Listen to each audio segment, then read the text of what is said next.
મારે આજે વાત કરવી છે મડવર્કની. મડવર્ક એટલે માટીનું કામ જે કરવામાં આવે છે, ફ્રેમવર્ક, એના વિશે મારે થોડી વાત કરવી છે.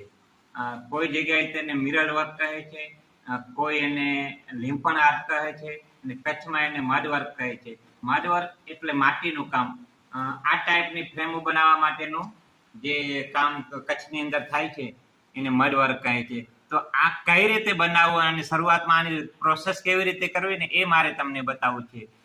પહેલાના જમાનામાં છે ને કાચા મકાનોમાં દિવાલો ઉપર એ માટી કામ કરતા હતા લોકો. હવે એ કાચા મકાનો નથી, એટલે હવે પાકા મકાનો આવ્યા એટલે લોકો હવે કલાકારો જે છે એ ફ્રેમ ઉપર આવું વર્ક કરે છે. તમે સામે જોયું છે કે આ મડવર્કની ફ્રેમ છે. તો આ હવે પ્લાયવુડ ઉપર અથવા એમડીએફ ઉપર બનાવે છે. તો એની શરૂઆતની પ્રોસેસ કઈ રીતે કરવી ને મારે એ તમને બતાવવું છે, જેથી કરીને કોઈને પણ ફ્રેમ બનાવવી હોય, મડવર્ક બનાવવું હોય તો પ્રથમ એની પ્રોસેસ શું છે એ કેવી રીતે કરવી એ મારે તમને બતાવવી છે. મડવર્કની જે શરૂઆતની જે પ્રોસેસ છે ફ્રેમ બનાવવા માટે, તો એનું રો મટીરિયલ કઈ રીતે તૈયાર કરવું એ હું તમને હવે બતાવવા અહીંયા જઈ રહ્યો છું.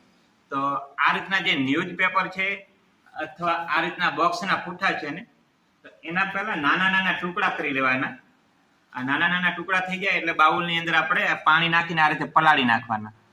આ આખી રાત પલળી જાય ને એટલે એકદમ નરમ થઈ જાય છે. અને પછી આ ટુકડાઓ જે આખા જે ભીના થઈ જાય ને એટલે એને પછી બે હાથથી આવી રીતે મસળી અને એકદમ ઝીણો એનો માવો બનાવી લેવાનો. અને આ છે ને એકદમ ઝીણો માવો બની જશે ને એટલે પછી જે તળાવની માટી હોય અથવા મુલતાની માટી હોય, અને એ આ રીતની જે માટી છે ને એ માટી અને ન્યૂઝપેપરનો માવો બંનેને મિક્સ કરી લેવાનો.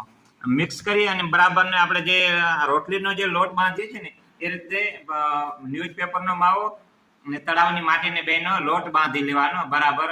બહુ પાતળો નહીં, બહુ કાઠો પણ નહીં, સરસ આમ સેવ બની શકે ને એવું આપણે એનો લોટ બાંધી અને સરસ એની માટી તૈયાર કરી લેવાની. આ રીતના માટીનો જે લોટ બંધાઈ જાય એના પછી હવે પ્લાય ઉપર આપણે કેવી રીતે એને પ્રોસેસ કરવી તમે જોઈ શકો છો કે આ જે માટી સરસ તૈયાર થઈ ગઈ છે. તો એને સૌ પ્રથમ આપણે છે ને એને કોઈ પણ બોર્ડ ઉપર આપણે એને આ રીતના ઘસી અને સેવ બનાવવાની હોય છે.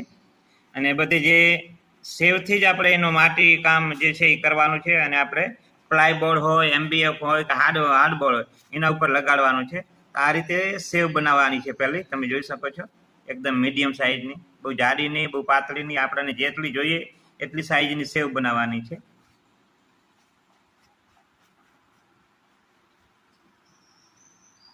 અને આ રીતના સેવ બનાવી અને આપણે પ્લાયબોર્ડ ઉપર લગાડવાની છે. તો પ્લાયબોર્ડ જે હોય છે એના ઉપર આપણે મનગમતો પેલો વ્હાઈટ વોશ કરવાનો છે. વ્હાઈટ વોશ સુકાઈ જાય તો એના ઉપર આપણે મનગમતી ડિઝાઇન દોરવાની છે. અને ડિઝાઇન જે દોરાઈ જાય એના ઉપર પછી આઉટલાઈન જે છે એના ઉપર ફેવિકોલ લગાવવાનું છે અને પછી સેવ લગાડવાની છે.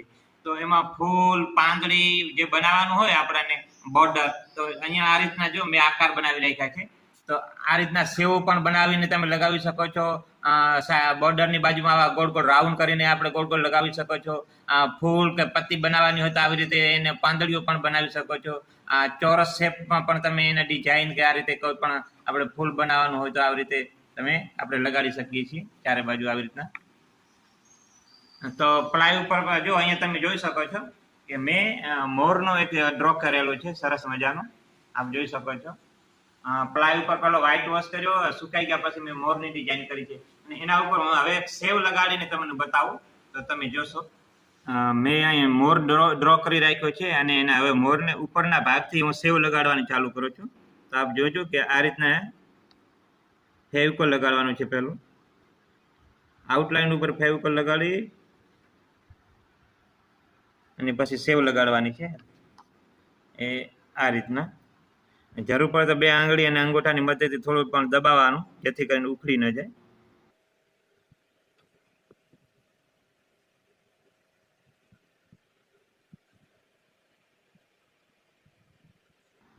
આવી રીતે આઉટલાઈન ઉપર સરસ મજાની સેવ લગાડતા જવાનું છે.